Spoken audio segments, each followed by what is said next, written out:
नमस्कार, मैं हूं संदीप चौधरी। इलेक्शन यात्रा में आज मैं आपको लेकर आया हूं सेंट्रल मध्य उत्तर प्रदेश में। ये दुआब का इलाका है। इस वक्त मैं फर्रुखाबाद में हूं और यह शहर 300 साल पहले बसाया था नवाब मोहम्मद खान बंगश ने। लेकिन आज की तारीख में यहां पर चुनावी फिजा किस ओर बहती दिख रही है? मुद्दे क्या हैं? या फिर जात पात के नाम पर ही वोट डाले जा रहे हैं? इन बातों का जायजा लूंगा, लेकिन फिलहाल आपको लिए चलता हूं आलू की एक मंडी।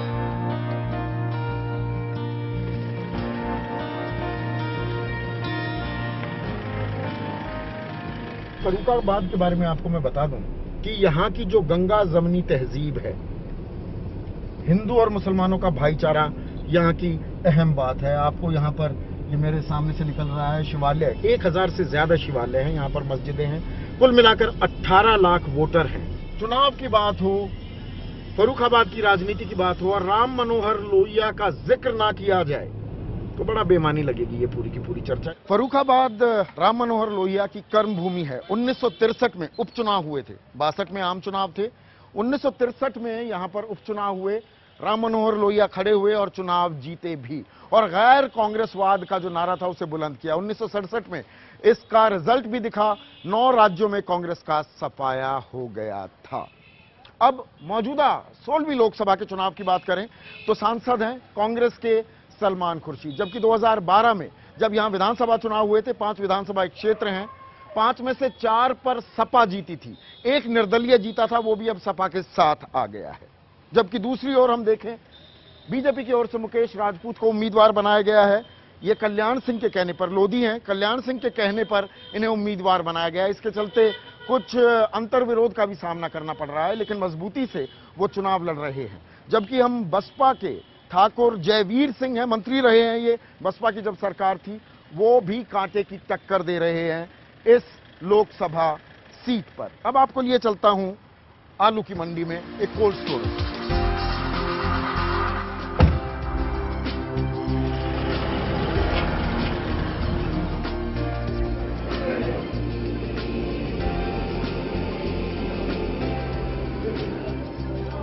यहाँ पर दिक्कतें क्या हैं ये जानते हैं। क्या सबसे बड़ी दिक्कत क्या महसूस होती है? सलमान खुर्शीद जी वो हमारे केंद्र में मंत्री रहे, लेकिन इस फर्रुखाबाद के आलू उद्योग के लिए कुछ नहीं किया गया।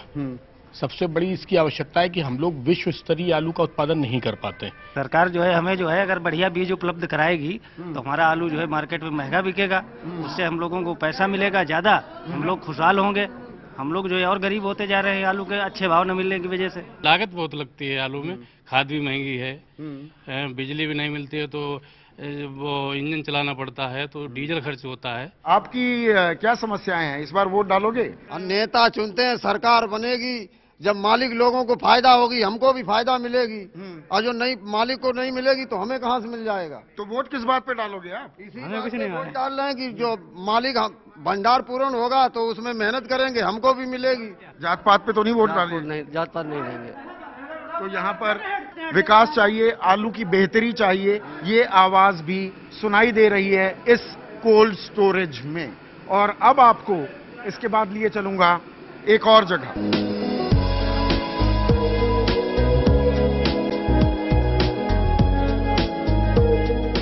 तो ये तो थी आलू की कहानी, और यहां पर मैं बता दूं, आलू ही नहीं, गेहूं भी उगाया जाता है, तंबाकू उगाया जाता है। एक साल में एक ही खेत में 3-3 फसलें हो जाती हैं। 70% आबादी किसानी पर आधारित है, वहीं से अपनी रोजी रोटी चलाती है। और इसके पीछे वजह क्या है? उसके पीछे वजह है ये गंगा मैया, ये गंगा नदी। इस इलाके को दुआबा भी कहा जाता है। ये गंगा और यमुना के बीच का इलाका है और अपनी गंगा जमनी तहजीब के लिए भी जाना जाता है। अब आपको लिए चलूंगा यहीं के एक गांव गणेशपुर में, जहां भाईचारे की एक अजब सी मिसाल देखने को मिलेगी।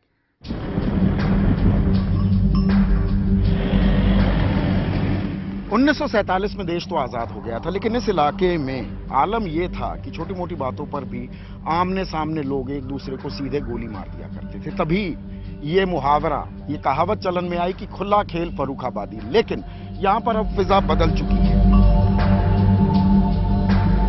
तो गणेशपुर गांव के कुछ लोग मेरे साथ हैं। यहां पर अब FIR ही नहीं दर्ज होती है, पहले बड़े मामले होते थे। ऐसा क्यों हुआ? ये बदलाव कैसे हुआ? हमारे गांव में 5 और 6 स्वतंत्रता सेनानी थे, तो उन लोगों ने गांव में एक ग्राम हितकानी सभा बनाई।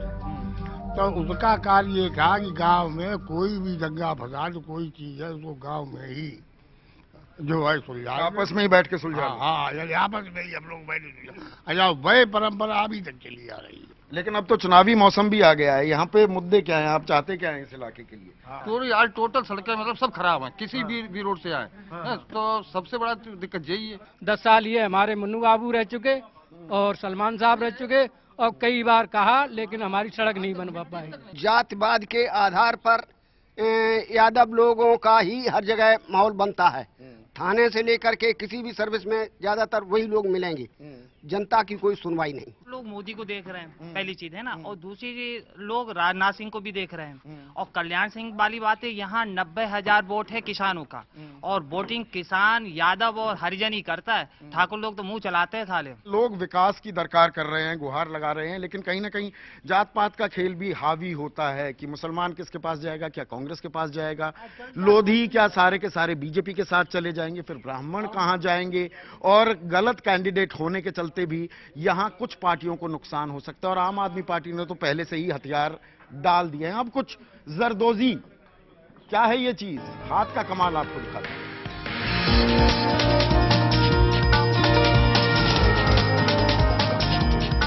और अब मैं आ गया हूं जरदोजी के एक कारखाने में। ये फर्रुखाबाद की शान है ये काम। जरदोजी क्या होता है? ये हाथ की कढ़ाई, हैंड एम्ब्रॉयडरी जो हम कहते हैं। और यहां पर ये लोग काम कर रहे हैं। यहां पर इस कारखाने के मालिक रहमानी साहब हैं हमारे साथ। ये बताइए कि जरदोजी को लेकर ये कारोबार 300 करोड़ का कारोबार था यहां पर, वो लगातार घट रहा है। ये चुनावी मुद्दा भी बन रहा है क्या? चुनावी मुद्दा भी हो सकता है, क्योंकि फैशन का दौर है इस वक्त। जो डिजाइनर वेयर आजकल मार्केट में आ गए हैं, उसकी वजह से जो चालू वर्क है, हल्का काम है, वो हमारे हाथ से निकल गया है। तकलीफ होती है इस बात को लेकर कि सरकार पूछती नहीं है, नेता पूछते नहीं है? काम इतना कमाल का करते हैं आप। जरदोजी में पैदा कम है कारीगरों की, और मेहनत ज्यादा है, पैदा कम है, ड्यूटी भी ज्यादा है, तो इसलिए कुछ उपाय होना चाहिए। एक वो आम आदमी पार्टी की भी कुछ लहर चली थी, उसका कुछ है असर यहाँ पर? नहीं, कोई असर नहीं है। कोई असर नहीं है? नहीं। उन्होंने एतबार तोड़ दिया क्या आप लोगों का? जी बिल्कुल। तो आपने हाथ का कमाल, हाथ की कारीगरी तो देखी, लेकिन अब आपके नाक को भी एक्सरसाइज कराने वाला हूं। दुर्गंध नहीं, मैं आपको अब सुंघाऊंगा कन्नौज के इत्र की खुशबू।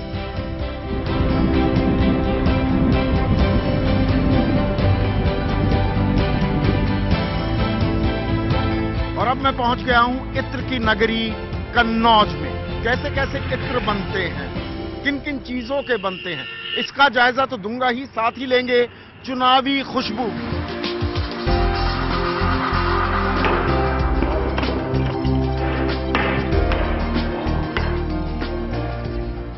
और अब मैं आ गया हूं कन्नौज के बाजार में, और यहां पर हर दूसरी या 3 में से 2 दुकानें इत्र बेचती हुई दिखाई देंगी। और इत्र की थोड़ी जो बोतलें हैं वो मैं आपको यहां पर दिखाता हूं। चाहे गुलाब हो, बेला हो, केवड़ा हो, संदल हो, अलग अलग तरह के यहाँ पर इत्र बेचे जाते हैं।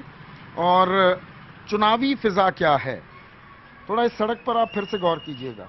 यहाँ पर अगर आमने सामने से गाड़ी आ जाए तो घंटों जाम भी लग जाता है। कहने को ये वीआईपी कॉन्स्टिट्यूएंसी है, क्योंकि अखिलेश यादव की, समाजवादी पार्टी के जो मुखिया हैं, उनके बेटे अखिलेश यादव जो सूबे के मुख्यमंत्री हैं, उनकी बीवी, उनकी धर्मपत्नी डिंपल यादव यहाँ से उम्मीदवार हैं, मौजूदा सांसद भी हैं। तो कहने को यहाँ पर अस्पताल भी बन गया, डिग्री कॉलेज बन गया है, एक इंजीनियरिंग कॉलेज को मंजूरी दे दी गई है, एक पैरामेडिकल कॉलेज को मंजूरी दे दी गई है, बिजली आती है। ये वीआईपी कॉन्स्टिट्यूएंसी है। लेकिन लोगों के मसले क्या हैं इस चुनाव में, इसका भी थोड़ा जायजा लेते हैं।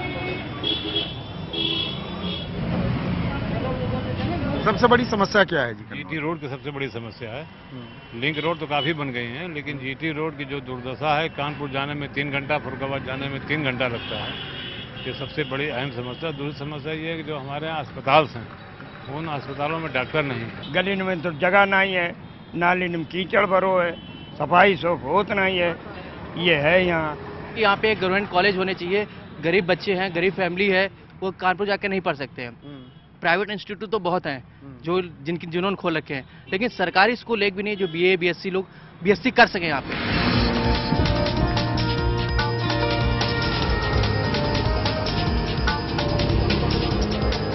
इत्र की खुशबू के बाद अब माटी की सुगंध का थोड़ा एहसास कराता हूँ। फसल तैयार है, किसान की साल भर की मेहनत रंग ला रही है, लेकिन राजनीतिक फसल भी तैयार है।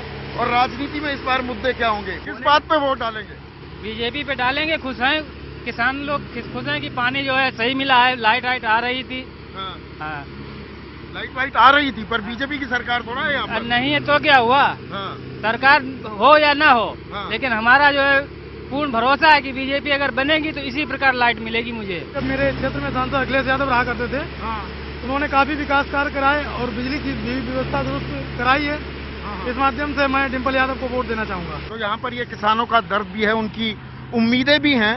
मैं थोड़ा सा और आगे इलाके में लिए चलता हूँ। कन्नौज में ही कुछ इलाके ऐसे हैं, ये कानपुर देहात इलाके के थे, परिसीमन के बाद ये कन्नौज लोकसभा सीट में आ गए हैं। वहां पर लोग नाराज हैं, वो चुनाव के बहिष्कार की धमकी दे रहे हैं। क्यों दे रहे हैं ये धमकी, इसका जायजा लेने अब कानपुर देहात की ओर चलता हूँ।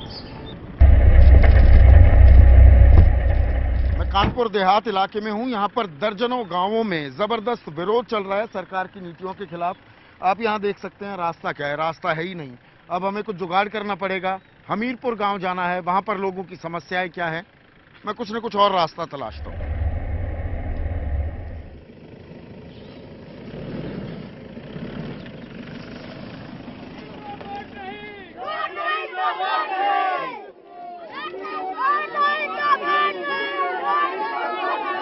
हमीरपुर के लोग नारा बुलंद कर रहे हैं, रोड नहीं, बिजली नहीं तो वोट नहीं। बिजली कितनी देर तक आती है, वोट क्यों नहीं डाल रहे हैं? बिजली नहीं आती, रोड नहीं है, रोड नहीं है। रोड हो मरीज आदमी मर जात हमारे यहाँ, रोड खटिया पर ले के उन्नार मिला तक जा तब लेके जाते हैं। हमारा गांव नर्क में पड़ा है साहब, कसम खाते हैं और कसम खा करके चले जाते हैं। कोई नहीं जानता हमीरपुर कहाँ है। ये कहते हैं कि हमीरपुर है ही नहीं। जब फोन करते हैं नेता लोगों के पास में, दूसरे कहते कहाँ हमीरपुर पड़ता है, वोट ले जाते हैं आराम से, पर लेट के सोते जाके। शादी नहीं होती है, बेटियन की तो रुक जाती, बच्चन लड़कन की तो शादी रुक जाती है की।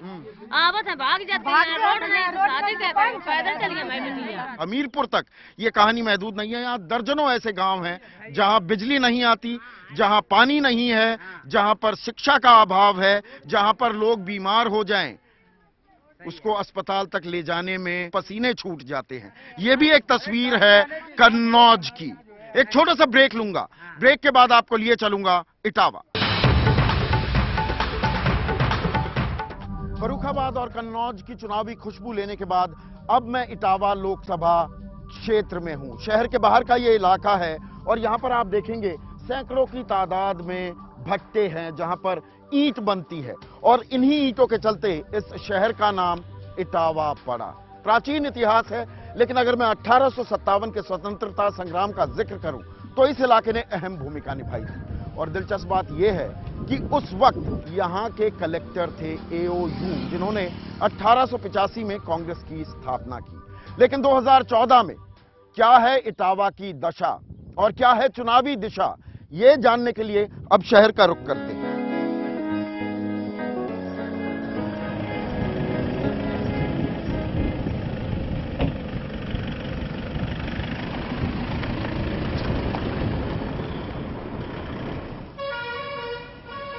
और अब आ गया हूं मैं इटावा शहर। ये शास्त्री चौक है और इटावा के बारे में बता दूं कि ये लोकसभा क्षेत्र जो है, ये सीट, ये आरक्षित है। वैसे ये समाजवादी पार्टी का गढ़ भी मानी जाती है। 1999 से लगातार समाजवादी पार्टी इस सीट पर काबिज है। लेकिन फिलहाल किस तरह का माहौल है, यहाँ के अलग अलग लोगों से उनकी राय जानता हूँ। इस बार इटावा में जो चुनाव हो रहा है, ये 16वीं लोकसभा का, पिछली लोकसभा चुनावों से ये कैसे अलग है, क्या जुदा है? मुलायम सिंह का प्रभावी जिला है और भले ही यहाँ का सांसद उतना प्रभावी नहीं है, लेकिन क्योंकि उनकी प्रतिष्ठा से जुड़ा हुआ क्षेत्र है, इसलिए यहाँ के मतदाता सोचते हैं कि हम मुलायम सिंह से जुड़े हुए हैं और उनको भी मोबिलाइज करना है। इटावा की सबसे बड़ी समस्या क्या है? उद्योग शून्यता यहाँ की बड़ी समस्या है। दूसरे, कानून व्यवस्था यहाँ हमेशा से ही एक चिंता का विषय रही है। लोकसभा के चुनाव में जो समाजवादी पार्टी और भारतीय जनता पार्टी की दुर्लभ संधि है, यहाँ का मुसलमान मुलायम सिंह राजनीतिक रूपी तोते के पंख नोच देगा।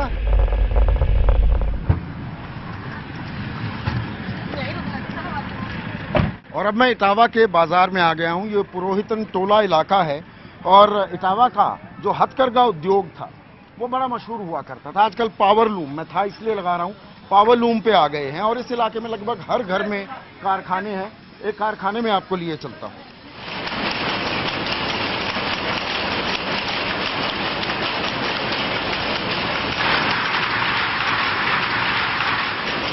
सरकार किस मुद्दे पर बनाओ? सरकार का मुद्दा यही रहेगा कि बनकरों के लिए अच्छी सुविधाएं दी जाएं। नहीं मिलती हैं? नहीं मिलती हैं। आपकी क्या समस्या है? हमारी समस्या जी, हम तो नाली के कीड़े हैं, नाली में हैं और नाली में रहने चाह रहे हैं। और क्या, हम लोग तो आगे बढ़ ही नहीं सकते हैं कभी। क्यों नहीं बढ़ सकते? कोई काम ही हम लोगों को ऐसा दिया है, 100 रुपए का रोज काम नहीं होता है। बता क्या हम खाएंगे, बच्चों को पढ़ाएंगे, क्या हम बचा के रखेंगे, बच्चों की शादी करेंगे, कहाँ से कर लेंगे? तो कैसा भारत चाहते हैं, कैसी संसद चाहते हैं? 16वीं संसद जो महात्मा गांधी कह गए सत्ते में जाते, तो वही भारत चाहते हैं। लेकिन वो भारत रहा कहाँ है? वो भारत बनाना पड़ेगा, वो सरकार बनानी पड़ेगी, वो सरकार को मुद्दा उठाना पड़ेगा। तो कहीं ना कहीं एक निराशा है, एक उदासीनता भी है और युवाओं में खासकर वो चाहते हैं कि वो एक बेहतर भारत का भविष्य बने, लेकिन कहीं ना कहीं राजनीति में पिसकर भी रह जाते हैं। मैं इस पावर लूम से, अब ये हथकरघा तो नहीं रह गया है, इस पावर लूम कारखाने से आपको लिए चलूंगा यमुना की ओर।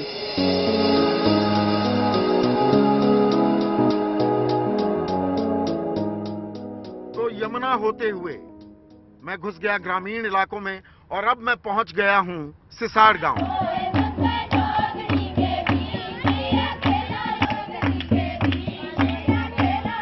सारा गांव बैठ के फैसला होगा कि अपने मन से दबाओगे बटन? सारे गांव से, सारे गांव से फैसला होगा। जात पात पे भी वो बात खत्म होगी कि वही चल रही है? नहीं चल रही। जात पात पे कोई वो नहीं है। जहाँ जिसकी इच्छा है वहाँ देता है। जिसके जो काम अच्छा करता है उसी की विजय होती है। जहाँ देते रहे वहीं देंगे? वहीं देंगे। तो फिर तो सड़क भी ऐसी ही रहेगी, बिजली भी वैसी रहेगी, वैसे ही वोट देते रहोगे। पुराने जमाने की बातें हुआ करती थी कि एक जगह बैठ के बुजुर्गों ने जो कह दिया उसे मान लिया। आज की जनरेशन विकास चाहती है, नौकरियां चाहती है, रोजगार चाहती है। जो रोजगार देगा, नौकरी देगा, विकास करेगा, हम वही मतदान करेंगे। तो ये आप तस्वीर देख रहे हैं और अगर मैं बड़ा खाका यहाँ पर खींचने की कोशिश करूं, फर्रुखाबाद गए, कन्नौज गए, इटावा में हूं, हर जगह अब एक बदलाव की बयार भी बहती दिख रही है। वो पुरानी परंपरागत तरीके की जो राजनीति थी और वोटिंग पैटर्न था कि जात पात पर बटन दबा देंगे, अब भी वो है, अभी भी वो कायम है, लेकिन एक बदलाव जरूर देखा जा रहा है। और खासकर युवा वोटरों में देखें तो वो विकास पर जोर दे रहे हैं। उन्हें रोजगार चाहिए, उन्हें एक बेहतर भारत चाहिए। लेकिन ये सब क्या हो पाएगा, इसका फैसला तो 16 मई को होगा। विजय सुनील सागर के साथ संदीप चौधरी, इटावा, IBN 7।